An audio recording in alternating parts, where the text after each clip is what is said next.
Hola, comrades!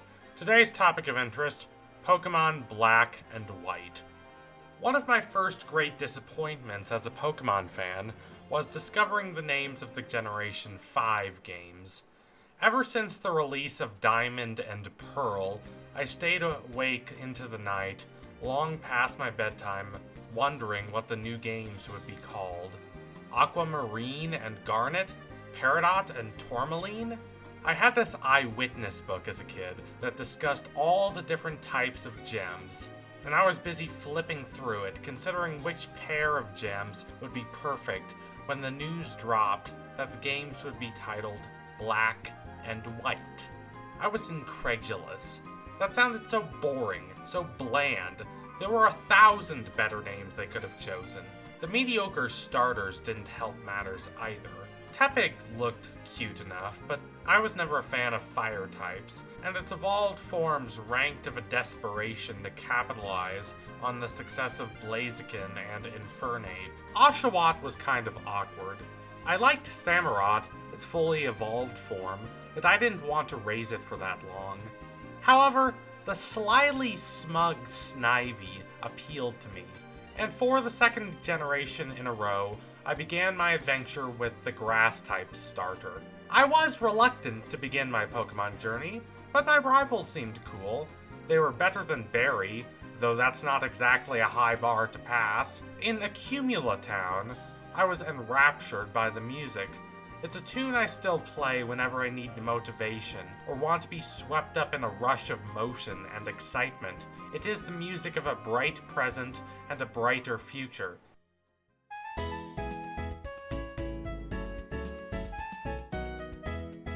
But that's not the primary reason Accumula Town sticks with me. No, it sticks with me because this is the town where I was first introduced to Team Plasma. Immediately, they struck me as wholly different from the villains of the series' past, like Mafia boss Giovanni or megalomaniac Cyrus. They had an actual ideology, and their purported goals made sense. As I played through the game, I felt for the first time like the story was more than a distraction. Like I wanted to see what would happen next, and I carried that sensation through to the game's end. I did not have the vocabulary or the background to explain why the story worked for me in a way that Pokemon stories of the past absolutely did not. I just knew I was engaged.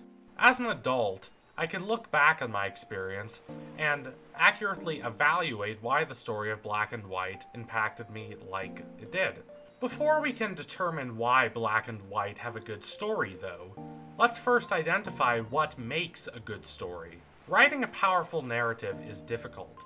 It can be a Herculean task, even if you know what you're doing. And if you don't, it can seem impossible.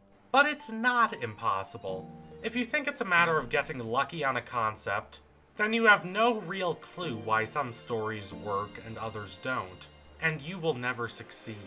Writing stories is not a matter of throwing a mishmash of ingredients into a mixing bowl like some first grader attempting to bake and then crossing your fingers and praying that you'll succeed. It's a science as well as an art. There is no one singular formula that will result in a successful story. If there were, robots could take the place of writers. However, there are a number of components that are conducive to creating a compelling narrative. Let us go over 3 of those components that Black and White handle very well. Number 1, structuring the story around the main conflict. Number 2, directly implicating the main characters in that conflict. And number 3, using that conflict to induce change in the perspective of the protagonist. If this all sounds complicated, don't worry, it's not. It's actually all quite simple.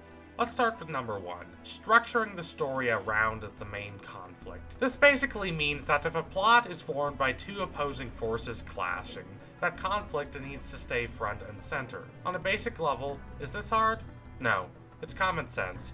If you ask a child to write a story about defeating an evil demon, the story they'll come up with is likely going to be one where the hero gets weapons, solves problems, meets people, and defeats the demon.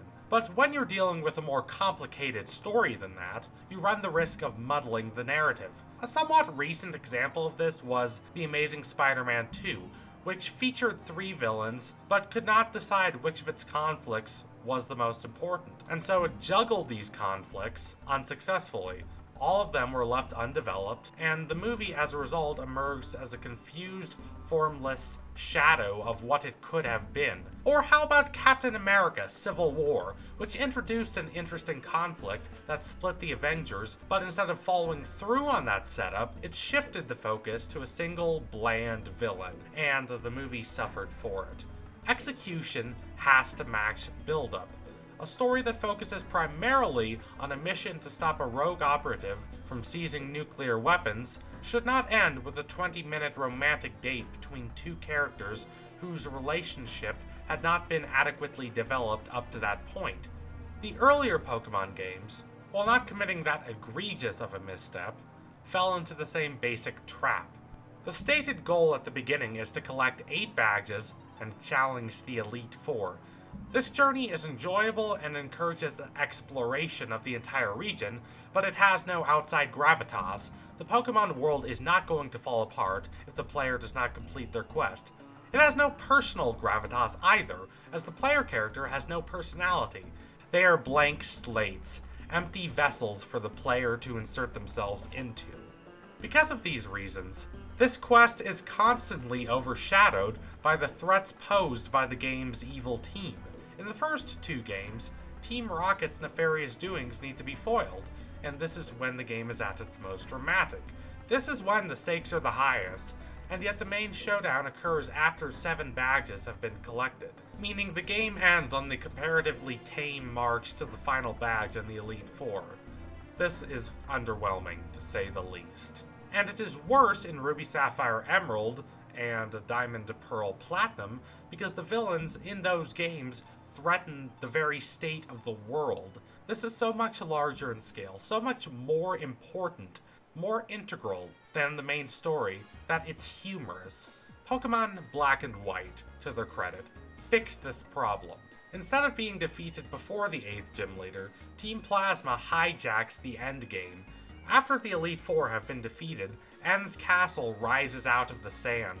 The final boss is not the champion, Alder, but instead the head of Team Plasma, Getsus, emphasizing the importance of this grander conflict over the perfunctory attempt at a plot that is the collection of gym badges. Almost every gym leader fought thus far joins you in your fight to defeat Team Plasma. The story is not disregarded to service a stale, creaky, archaic structure that was outdated even in 1996, and for that, I'm thankful.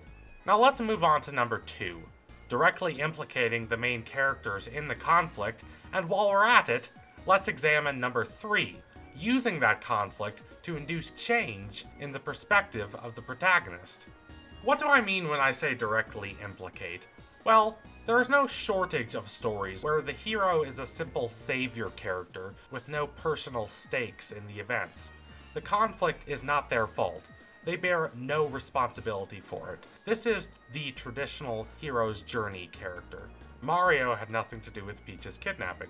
He's an innocent. Same with Frodo or Captain America. This is why Breath of the Wild has one of the more compelling Zelda narratives. Link failed to stop Ganon, which directly caused Hyrule to degrade into its current state. Let's look at this as it applies to the Pokémon series. While the player character's actions did not lead to the rise of Team Plasma exactly, the culture that the player character not only participates in, but symbolizes, is exactly, specifically, what Team Plasma is reacting against.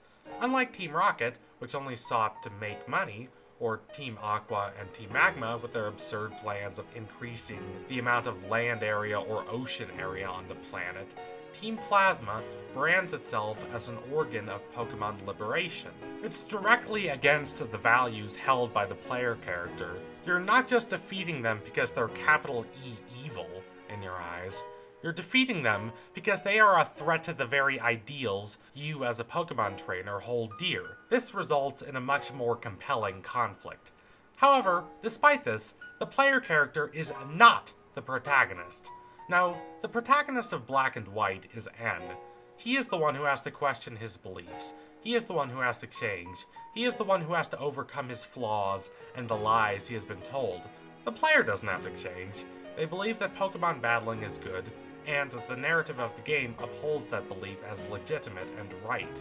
The player character does not have to question or doubt, but N does. He comes to understand and respect the player character's beliefs. He grows. And that's what a good story is about. It's not about catching them all. It's not about becoming the champion. It's about empathy. It's about life. It's about humanity. Do Black and White have the best story in the franchise? Before Generation 7, my answer to that question would have been unequivocally yes. With the release of Sun and Moon, it's more debatable, which in of itself is fantastic. My childhood self would have never thought there would come a time when which Pokemon game has the best story would become an actual question, and not a punchline. We've come a long way from the days of Red and Blue, and I can't wait to see where we go from here. Anyway, if you liked what you saw today, consider donating to my Patreon so I can produce even more amazing content. Also, don't forget to like, comment, subscribe, all that prismatic stuff. Adios, comrades!